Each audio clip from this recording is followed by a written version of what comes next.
Assalomu alaykum qadrdonlar, hormanglar. Salomatmisizlar, tinchmisizlar? Hammalaring sog'monmi? 13-may deb o'rgan ekanman o'tgan videoyimda 13-iyun kuni bir oylik bo'ladi bular. Shu egalarga berishdan oldin bitta taylarni tozalab, borka qilib, hamma yoqda bahavo qilib, to'g'rilab topshirish jarayonini boshlaymiz. Egalarga berishdan oldin vitamin, antibiotikli suvlarni berib, profilaktika uchun sog'lomlik holatida chiroyli qilib topshiramiz. Ertadan keyin yo bir haftadan keyin egalarga borgandan keyin bir muammo kelib chiqmasligi uchun orcha gap hech kimga sig'maydi. Shu sababli shu dori darmonlarni hozir qana dori berganlarimni tushuntirib o'taman. Like bilan YouTube'ga qo'yiladigan bo'lsa, videomiz albatta qo'yiladi, podpisatsiya bo'lib qo'yinglar. Bular dominantlarimiz 110 kun bir xilgilarda, 120 kunda nishona ko'rsatishni boshladi. Videolarimizda bor.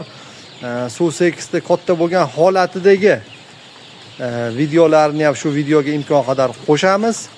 Juda chiroyli shu naqshlari, gullari rosa kelgan ayoqlarini rangini ko'pchilik gapiryapti. Adlerdagi bunaqa. Yo'q, bunga ko'pchilik gapiryapman. Adlerga solishtirmanglar. Bu tovuqlarni ota-onalari shu yerda O'zbekistonda turibdi. Adlerdan zoti kuchlik, tayi zoti ota-onalari bor tovuq bulardi. Matishniklari shu yerda turibdi. Ayog'ini sariq, rangi qizil. Yo'q, u boquvga qarab bo'laveradi. Bularni ham mana hozir video qo'yaman. Ayog'ini rangiga qarab baho berib qo'yaverasizlar. U tushunib-tushunmay o'quvi yo'qlar, uncha tushunmaydi. Misol dakendi ham oyog'i oqi, sarig'i bor. Uni boquvga qarab bo'laveradi. U tushunmaydigani gapiraveradi. Aqllilik qilmanglar, o'zlaringdan o'zlaring. U tovuqqa aqllilik qilish uchun bir 20 yil yo 15 yil kamida shug'ullanib oling oldin. Ana undan keyin aqllilik qilamiz hammamiz. Xo'p. Bu yerda sendilarni ham kerak bo'lsa oyog'i sariq bo'ladi. Boquvga qarab. Sariq bo'lib ketadi dalada yursa. Ko'katlar deb. Makka top deydimi, nima deydi? O'zimizda kenchilarimiz xuddi shunday. Xo'p, yozgi kunidagilar bronxit kasalligi juda kuchli bo'ladi, bilasizlar bizda. Bronxit kasalligi juda kuchli bo'ladi. O'zbekistonda juda ko'p tarqagan deb ko'p videolarimda aytganman. Lasotda bronxit vaksinasini albatta bir oyda bir marta qilib yursalaring hech qanday muammo bo'lmaydi sizlarda.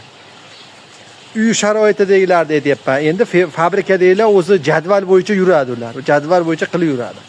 Uy sharoitida mana ko'pchilik savol beryapti. Tovuqim ko'zi ishdi, tovuqim burni bitdi, og'zini ochib nafas olyapti. Yozgi kunida ham. Yozgi kunida ham odam ham gripp bo'ladi. Shamollaydi, xuddi shunday bular ham xuddi shunaqa bo'ladi. U virusli kasalliklarga qarshi kurash turish kerak. O'shanga immunitet hosil qilib olish uchun lasotda bronxit vaksinasini albatta qilib yurasiz. Ki qanaqa tartibda qilyapsiz? O'shaning uchun bir oyda bir marta yo bir 20 kun bir oyda bir marta qiling deganimiz sababi qanaqa holatda qilyapsiz uni hech kim bilmaydi. Balki bizdagi vaksina saqlash jarayonlari nima yaxshi saqlanmagan o'lgan vaksina bo'lgandir. Idishda tinig'ini olaverasiz, balki ichidagi shikal bo'lishi mumkin. Shunisiga ham e'tibor berasiz. O'shanga ketma-ket qilib yuraverasiz, buni ziyoni yo'q. Tovuqingiz uchun foydali. Albatta qilib yuravering. Bittasida bo'lmagan bo'lsa, o'sha vaksina shikal bo'lgan bo'lsa, ikkinchisida yaxshisi uchrab bo'lsa, unisida bo'lib ketib immunitet hosil qilib olaveradi. Yozgi kunida hamisha tayin toza tutinglar. Tovuqning ichi ko'p o'tadi, unga e'tiborli bo'linglar. Kalsiy yetishmay qoladi tuxumdagi tovuqqa, yo havoda issig'ida. O'ta isib ketsa, albatta kalsiy, vitaminlarni uzmang yozgi kunida. 2 oy mana saraton bo'ladi-ku, mana shunda bering hamma yo'qdi. Qo'rqmang, hammasi gapiraveradi tushunmay. Vitamin bilan kalsiyni bering, lasotda bronxit vaksinasini qilib qo'ying, natijani kuting. Endi dominantlarni bilmayman, olib kelamanmi, olib kelmaymanmi? Buni aniq ayta olmayman. Endi bular jo'natib olsam, havo isib ketyapti, qo'ni-qo'shni degandek birovga ziyonimiz tegmasligi kerak. Ko'ramiz. Eplasak, kuchimiz yetsa, aqlimiz yetsa, olib kelamiz. Lekin o'ta go'zal bo'ldi tovuqlarimiz, qizili ham, oqi ham. Lekin shu tuxumga kirgani qimmat haqiqatda. Misol, boshqa turkumdagi zotli tovuqlarni, oddiy qora tovuqda tuxumga kirganini mana o'zida ham hisoblab olaveringlar. Endi bu qora tovuq bilan bularni o'rtasida ancha farqi bor-da, zotda. Bular natija beradiganlar. natija beradi. 6 oy tug'ib to'xtab oladigan tovuq emas. Hisoblayni olinglar. Hop, telefon nomerlarimiz 90lik 293 89 49, manzilimiz Qo'qonda.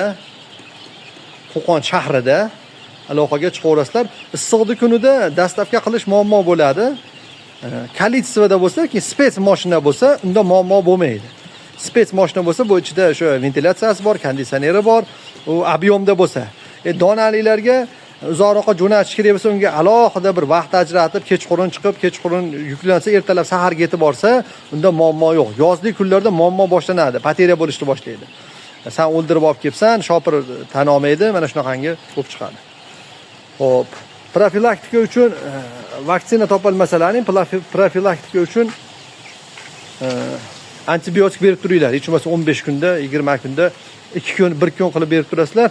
Antibiotikni qaysinisini beradigan savol beradiganlarga masalaga to'g'riroq fikr berib o'tib ketaman hozir. Mana bu yerda aralashma qilib olganman. Mana bugun olib keldim. Mana shu 1 kiloga yaqin aralashma. Aralashmamizning ichida tromiksin bilan oksitetratsiklin bor. Tromiksin bilan oksitetratsiklin bor. Xo'p, bu aralashmamizni qaysi tartibda berish joiz? Hozir men sizlarga ko'rsatib o'taman. Baklashkani qo'pqoni olamiz. Baklashkani qo'pqoni olamiz. 10 litrli paqirga 4 ta baklashkani qo'pqoni to'y. Endi grammli tarozingiz bo'lmasa, mana shunaqa qilasiz dehqonchasiga. 4 ta baklashkani qo'pqoqda solasiz. U ho 1 oylik cho'ja bo'lsin, u ho 1 yillik tovuq bo'lsin. 4 ta baklashkani qo'pqoqda solasiz. 2 sutka berasiz. Kechasi kunduzi bu suv aynib qoladigan suv emas. Antibiotik aynimaydi. Vitamin ayniydi. Vitaminni har kun yangilaverasiz. Lekin buni yangilamaysiz, dakansa chiqazaverasiz. O'shanda tiniq turadi tovuqlaringiz. Antibiotik suvlar tugagab ichi bo'lgandan keyin 2 sutkadan keyin albatta vitaminli suvlarni berasiz. Antibiotik suv beradigan bo'lsangiz, vaksina qilmaysiz. Avval ham oldin ham. Tovuq sog'lomligida vitaminli suv ichib turgan holatda bosing, nimani qiling. Vaksinani qiling. Lekin antibiotik berib turganingizda albatta umuman vaksina qilmang.